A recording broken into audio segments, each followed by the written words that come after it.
great night for the club last night. Yeah, I mean, I think, the fact that they've never done it before, every other year they've tried to do it, so I think it shouldn't be underestimated what a fantastic achievement it is for this group of boys, and for Craggs and for Scott Leach, who, nearly all of those boys have come through the academy. I think one thing last night, they looked well schooled, well coached, they looked fit, their discipline was good, they were well behaved, it had everything that you'd hope from a group of young players, and they've won a cup for the club for the first time in a long time. Seemed to be a real team spirit about them. They were celebrating the goals the way they were after the game as well. Was that good to have that running through the club as well? Yeah, well, I mean, we've introduced a sort of philosophy, I know it's a big one, but the pride thing that we've introduced, and I think that shone through last night. That they're playing for each other, they're playing for themselves, of course, but there is a kind of, what's the word, a kind of something that we want to see in our first team, a kind of modesty, if you like. I can't think of a better word, but a kind of grounded kind of sort of ethic. They're no big timers. They're all, the boys that came on, the boys that came on, like Robbie Leach came on and scored, and the rest were delighted for him to have come on. Wee Dylan came on and scored, and nobody could have been more pleased than the boys that were out there. So that all shone through, and I thought that was terrific. Les Hutchison, when he brought me here, spoke a lot about this sort of thing, and I think that was a big tribute to Les and his philosophy that we managed to achieve that last night, and personally, I don't know what, I'm sure Craggs would as well, but I would dedicate that to Les, because he has, in a sense, has reminded us all of the way it should be.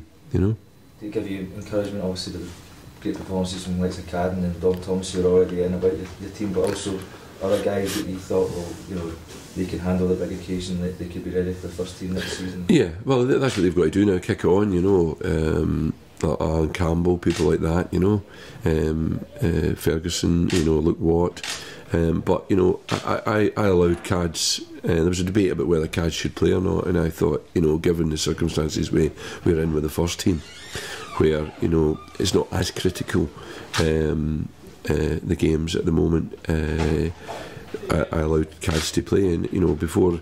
When I told Kaz, he looked more pleased that he was playing in that game than he did when I told him he was playing in the first team, the first time.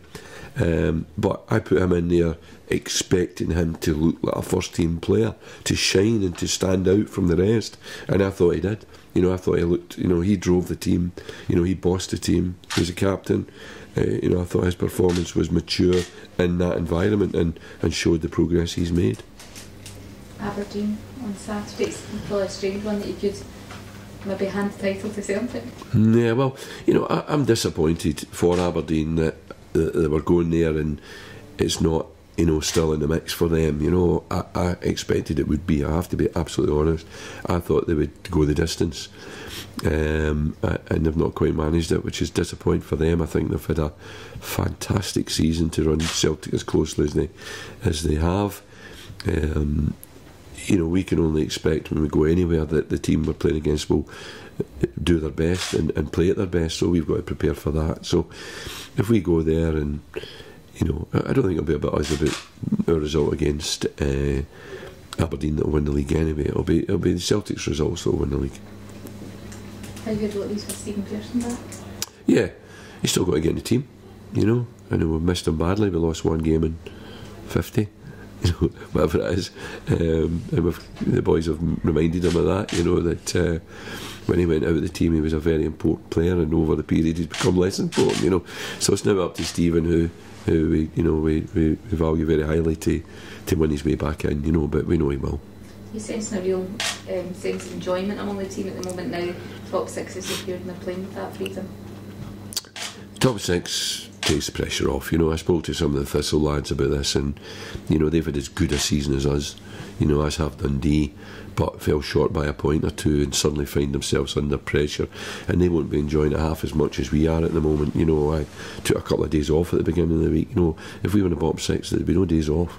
you know, and yet the performance won't suffer. You know, we're playing in a different mindset, so it's a fantastic mentality to be able to go into games with that freedom from the pressure of the threat of relegation. It's enjoyable.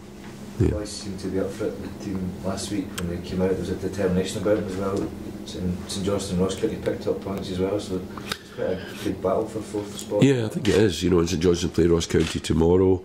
You know, watching St Johnstone beat Aberdeen, that put pressure on us.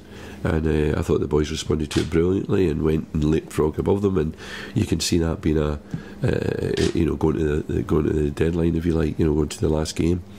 St Johnstone, you know, will be rolling their sleeves up and trying to get those points, get back above us, knowing that we're at Aberdeen. So yeah, game on in that respect, and that's a good thing. That's keeping us at it. Yeah. Any other teammates? Louis Lang, is he? Louis Lang is recovered from his injury. He's lost a wee bit of fitness, I think. He's a boy, you know, these bigger lads I always feel need games, you know, and he's not had any games, so there's only a couple of games, so we will include him on the bench, but we wouldn't risk starting him. But he's back. All right.